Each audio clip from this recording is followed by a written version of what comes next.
In this video, we'll be talking about how to factor the pseudo prime or factoring pseudo primes. So let us first recall what is pseudo prime, and in specific, I'll just call this as B pseudo prime. So when I say B pseudo prime, that means the base I'm considering as B. So this B stands for base.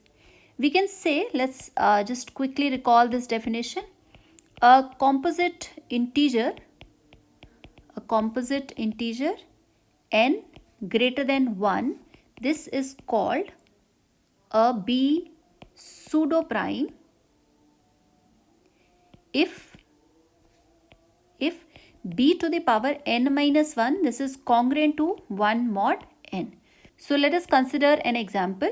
341, this is a 2 pseudo prime. So when I say this is a 2 pseudo prime, which means b base is 2, this is the value for b, and this is the integer that I have considered n. And we can note that 2 to the power 340, this is congruent to 1 mod 341. At this stage, we can recall our Fermat's Little theorem also, because in the Fermat's Little theorem, we said that whenever there is a prime p such that it does not divide an integer a, or we can simply say that the GCD of a and p is 1, then a raised to power p minus 1 is congruent to 1 mod p. So this way it is a test, but it does not imply the converse way, that if there is some integer which satisfy this congruence, does not imply that p is a prime.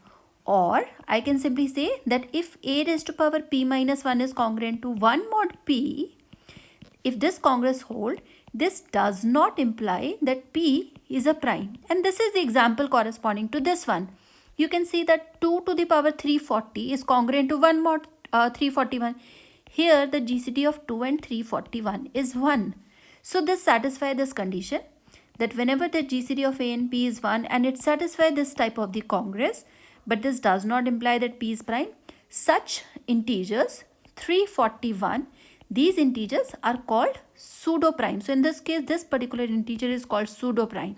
And here, because particularly I have considered the base as 2, 91 is a 3 pseudo prime. So we can see that 91, this is another example of a pseudo prime. So we see that 3 raised to power 90 is congruent to 1 mod 91. But we also notice that 91 is not a prime. This is not a prime, but it will call as pseudo prime. In fact, we will call this as 3 pseudo prime. So 3 is the base, and correspondingly we can consider 91 is a pseudo prime. Now here I want to know how to factor the pseudo prime, because the pseudo primes are also very rare and there are various primality tests which are dependent on the pseudo primes.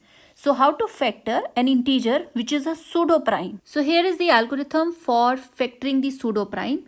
N is the pseudo prime that we wish to factor, and b is the base. So let us start considering with this congruence. If we have an even exponent m such that b to the power m is congruent to 1 mod n. So just in the previous example, we have seen 2 to the power something 340, this is congruent to 1 mod 341. So consider an even exponent, and let's write that even exponent as m is equal to 2 to the power k into s, where s is odd. And then we start defining b naught, which is b to the power s. So s comes from this position, and then we calculate b naught, then we calculate b1, we calculate the binary exponents, and we find bk, which is bk minus 1 square. Now notice that bk is going to come to 1 mod n. So to see this, how this is working, we can see that bk, which is the last congruence, this is congruent to bk minus 1 square. But bk, that would be coming from the previous. So bk minus 1 is same as bk minus 2 square, and then we have one more square. And then bk minus 2 will come from the previous one, that will become bk minus 3 square. Then we got one more 2, and then we have one more 2, and we continue doing like this. Finally we see that b 2 to the power k into, so here if I just look at this side, you can see that how many times k is coming from k minus 1, and then we have put it up till b naught. That means I have taken k terms, 2 power is coming k times, And then when I have expressed this in terms of b naught, so this is my b naught, but b naught is coming in terms of b to the power s. So here this is same as b naught, which is b to the power s, and then we got 2 times k. So this is simply substituting back. So we got b s into 2 times k. Now b s into 2 times k is same as the value m. So this is b to the power m, but b to the power m is same as congruent to 1 mod n. So which means bk is eventually going to come as 1. If we start by considering this type of the congruence, and then we keep on calculating square considering this as the next seed, we will eventually come at some bk such that this is congruent to 1. Now let's start selecting the smallest bk which will make it as congruent to 1, and I have selected that small I as the smallest index such that bi is congruent to 1. So if this is the smallest index, any smaller index I minus 1 is not congruent to 1.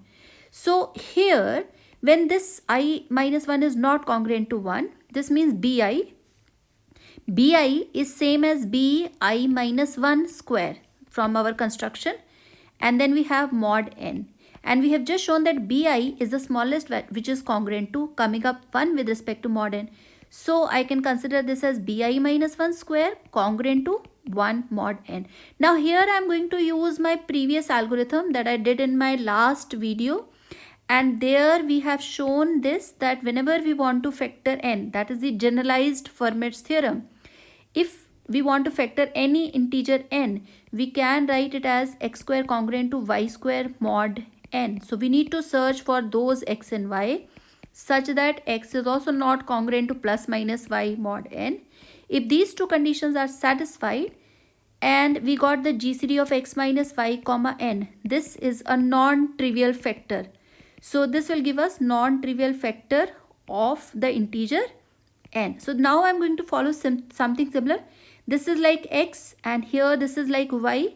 So their difference, so you can see that b minus I minus 1 with n is the non-trivial factor. So this is in continuation to the previous topic that we have done, and hence we can apply the same test for the pseudo prime as well. Now let's apply this algorithm in a question. For applying the question, I am just considering, let us consider we have 2 to the power 200. This is congruent to 1 mod 3281751. So this is the integer n and this is the base b. So I wish to factor this pseudo prime n.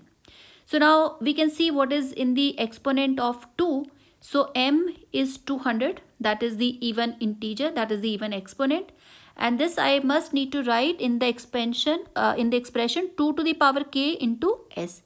So when I write this into the exponent of 2, that is 2 cube into 25. So here this is the value for s. Now let's start calculating b naught, which is congruent to b to the power s, and we know what is b. B is 2 and s we have just calculated 25. This is congruent to 737281 with respect to the mod n, that is 3281751. And then we calculate b1, which is congruent to b naught square and which is congruent to, so b naught is this, square it and then find the reduced value which is congruent to with respect to this. So in the reduced way, this is congruent to this integer with respect to same mod. And then we calculate b2, which is congruent to b1 square, and we find that this is further congruent to 1. So we got that, okay, at b2 this is 1. So this means this is the value for I now. So we got I and we got b1 is not equal to 1. So we have to see that GCD of the previous expression, that is this one, this is b I minus 1, immediate previous one, that is 328000948 minus 1 with n, that is 3281751. If this comes as a non-trivial factor, that is 4051. So 4051, this is a factor of n. This is a factor of n. And we can now write 3281751, which is 4051. We divide it with this factor and we can obviously find the other factor, 8101. If you don't want to divide and if you want to find another factor directly, we can simply take the GCD of 32800 plus 1 with the integer n, we can find the another integer. And here we got the prime factorization for the pseudo prime. This is very much similar to this prime factorization that we did in the last video. But here we first found this congruence, bk is congruent to 1 mod n through this binary exponents.